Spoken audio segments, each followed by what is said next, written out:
तो सबसे पहले मैं आपको जानकारी देना चाहता हूं कि आप जानते भी होंगे कि ग्रामीण विकास मंत्रालय रूरल एम्प्लॉयमेंट के लिए मनरेगा और उसके बाद बीबी जीराम जी के संदर्भ में कार्य कर रहा है। तो मनरेगा स्कीम में जो भी डिमांड हमारे समक्ष आ रही है उसके लिए पूरा प्रावधान किया जा रहा है।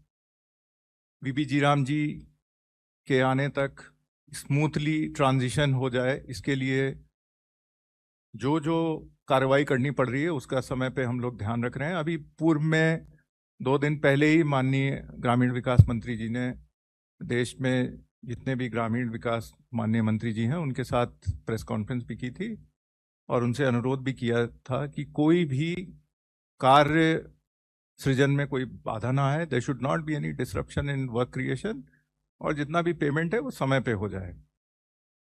जैसा कि मैं यहाँ आपको दिखा रहा हूँ कि जितने भी स्टैट्यूटरी इंटाइटलमेंट है मनरेगा के अंतर्गत इनको प्रोटेक्ट किया जा रहा है।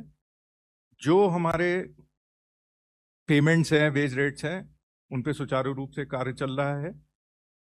17,744 करोड़ रुपए first instalment as wage component under मनरेगा थ्रू डीबीटी इसको जारी कर दिया गया है। इससे जो अप्रैल माह में जो कार्य हो रहे हैं उसके पेमेंट में सहायता मिलेगी। और जैसा कि आप जानते हैं बीबी जीराम जी के अंतर्गत इनहैंस्ड गारंटी है 125 डेज ऑफ वेज एम्प्लॉयमेंट की, इसको भी हम शीघ्र ही ड्यूली नोटिफाई करेंगे और स्मूथ ट्रांजिशन जैसा कि मैंने पहले कहा इसको हम इंश्योर कर रहे हैं।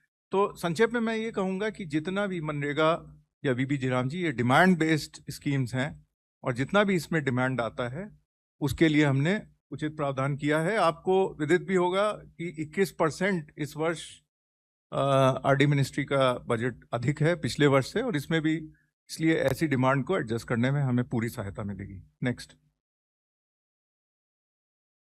प्रधानमंत्री आवास योजना ग्रामीण के अंतर्गत घर निर्माण का कार्य चल रहा है और हमें 4.59 करोड़ घर 2029 मार्च तक तैयार करने हैं। तो इस स्थिति में आजकल जो विषय है जिससे हम डील कर रहे हैं, हमने इस पे राज्यों के साथ इसकी समीक्षा की है और पूरा प्रयास है कि हम टाइमली डीबीटी के माध्यम से रिलीज करें। रियल टाइम मॉनिटरिंग कर रहे हैं, इसकी पूरी व्यवस्था है। आवास सॉफ्ट हमारा जो मैकेनिज्म है, जियो टैग करवा रहे हैं और जो हमारे जो घर जो निर्माणाधीन हैं उनको जल्द से जल्द पूरा करने की पूरा प्रयास किया जा रहा है। मटेरियल बैंक बनाने के लिए राज्यों से अनुरोध किया गया है ताकि मटेरियल उनको आसानी से उपलब्ध हो जाए। जो भी हमारे लाभार्थी हैं, the beneficiaries on the ground, they will be assisted in getting the material. Next, एक और महत्वपूर्ण योजना है सड़क निर्माण की, इससे दूर दराज के क्षेत्र कनेक्ट हो जाते हैं। इसके अंतर्गत पीएमजीएसवाई के अंतर्गत जो भी सैंक्शन जारी किए जाते हैं उसको वर्तमान के एसओआर के आधार पर किया जाता है।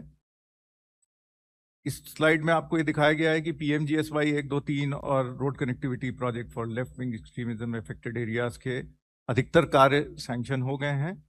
कुछ काम जो हैं, जो ब्रिज निर्माण के जैसे कुछ काम हैं, वो उनका सैंक्शन होना भी बाकी। अभी हाल ही में 2 दिन पहले भी एक प्रेस रिलीज जारी की गई है जिसके अंतर्गत केंद्रीय मंत्रिमंडल ने पीएमजीएसवाई 3 के एक्सटेंशन के लिए अनुमति दी है और जो आउटले है उसको भी 80,000 करोड़ से 83,000 करोड़ किया है।